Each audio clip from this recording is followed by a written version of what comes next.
Та бүхэндээ өнөөдөр болж өндөрлсөн үйл явдлын талаарх сурвалжлуудыг хүргэж байна. ИБС телевизийн сурвалжлах баг 9 Эрдэнэ хултааны төвөөс танд хүрч байна. Аймгийн засаг даргын захирамжийн хүрээнд нэмэгдсэн үртгийн албан татварын хуулийн дагуу 9 Эрдэнэ болон ачит хоолтын худалдааны төвийг иргэдэд цахим баримт хүндрэлгүй олгодог жишг худалдааны төв болгохоор аймгийн татварын эхлэлтэд ажиллаж байна. Энэ үеэр бэлтгэсэн сурвалжлагыг одоо та бүхэнд хүргэе. За нэмэгдсэн үртгийн албан татварын хуулийн хэрэгжилтийн хүрээнд бид өнөөдөр Орхон аймгийн 9 Эрдэнэ ачит төвүүд дээр үйл ажиллагаа хяналт шалгалтын үйл ажиллагааг явуулж байна. За энд үйл ажиллагаа явуулж байгаа 62 иргэнээс одоо нийт бүх иргэд маань бизнес эрхлэгчид маань бол одоо цахим баримтыг бол олгож байгаа. За энэ цахим баримтыг олгоно гэдэг чинь бол аж ахуйн нэгж иргэний хувьд бол татварын хууль болон нэгтлэн бодох бүртгэлийг хуулийн хүрээнд бол өөрсдийнх нь одоо бизнес эрхлэгч иргэдийн маань бол үүрэг нь байж байгаа. За татвар төлөгч иргэдэд одоо суглаанд оролцох урамшууллыг буцааж авах эрх нь бол энэ цахим баримтыг олгосноор бол нээлттэй болж байгаа маа.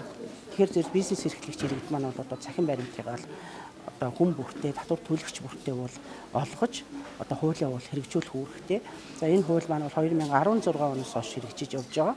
Тэгээд энэ жил бол одоо ерөнхийдөө бүх татвар төлөх бизнес эрхлэгчид маань бол одоо татварын албанаас одоо код аваад одоо цахим руугаа нэвтрэн орж татвар төлөгч иргэдтэй бол энэ цахим баримтыг бол олголтын ажлыг бол явагдаж байна. 9 Эрдэнэ захын А зааланд 27 дугаар павильонд хүнс ногооны лангуун дээр үйлчлүүлэгчдээ баримтыг ямар ч хүндрэлгүйгээр олгож байна. Та бүхэн манайхаар үйлчлүүлээрэй. Манайх ачит хоолтын худалдааны төвийн 9-р лангуу байна. Ахын хэрэглээний бараа мөн ард иргэдийн эрэлт хэрэгцээтэй 1000 нэрийн бараа худалдаалдаг. Ард иргэдийн баримтыг хүндрэлгүйгээр хүн тус үртэй олгодог. Манай ачит хоолтын худалдааны төвөөр үйлчлүүлж байгаарай ард иргэдээ. За 9 Эрдэнэ захын 3-4-р павильон манай худалдан авагчдад цаг тухайн үед нөөтийн баримтыг гаргаж өгч байгаа. Манайхаар үйлчлүүлээрэй. За би энэ дэлгүүрээс хүүхдээ амьс авсан, баримт авсан.